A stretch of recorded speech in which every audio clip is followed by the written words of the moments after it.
So we're going to get started with some of the initiatives we have on the table here that will be implemented through LCWC over the next several months. So Ann, thanks again for being here.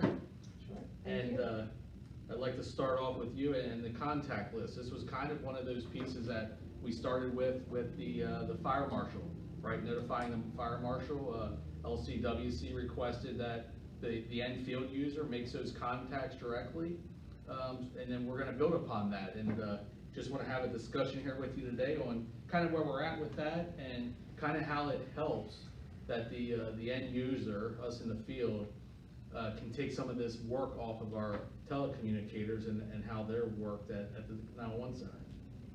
Well, thank you, Scott. I appreciate that, and I appreciate the RAC committee being aware that with the 911 center being short-staffed, more and more is being put on our dispatchers, and we have more work to do with less people. One of the things that responders can do is making phone calls for themselves. The PSP Fire Marshal is one of the examples.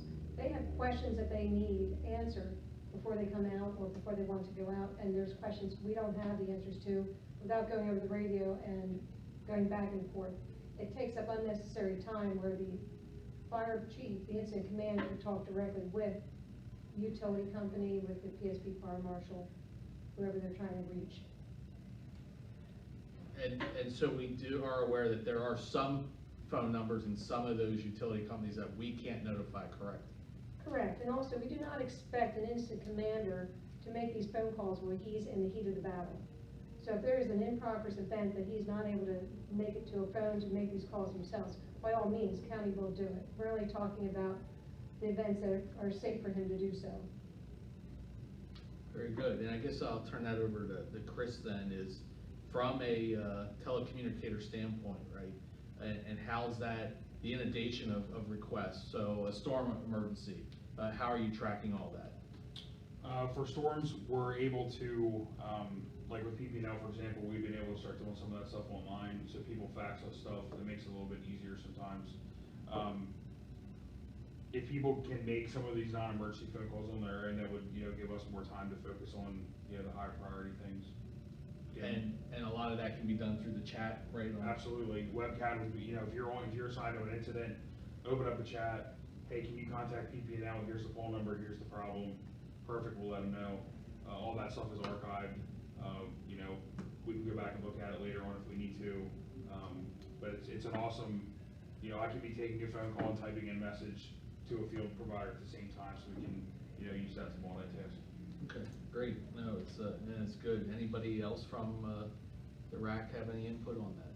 Yeah, I will say, when RAC started talking about this with LCWC, as a member of RAC and a fire chief, I was kind of a guinea pig, if you will. I was given the phone number specifically for PPNL, and so for about the past 6 months, any incident that we've had where we've needed PPNL, which has been a handful, 5, 6, 7 times, I've contacted them directly instead of going through LCWC just to kind of feel that process out, make sure we had a good understanding for it.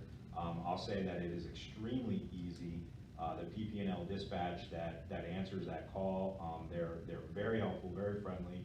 I don't know if I'm allowed to say this since it's being recorded, but I also had 2 instances where while I was on with the PPNL dispatch, they said, "Oh, Chief, it looks like we have a crew close by. I'm going to redirect them to where you are."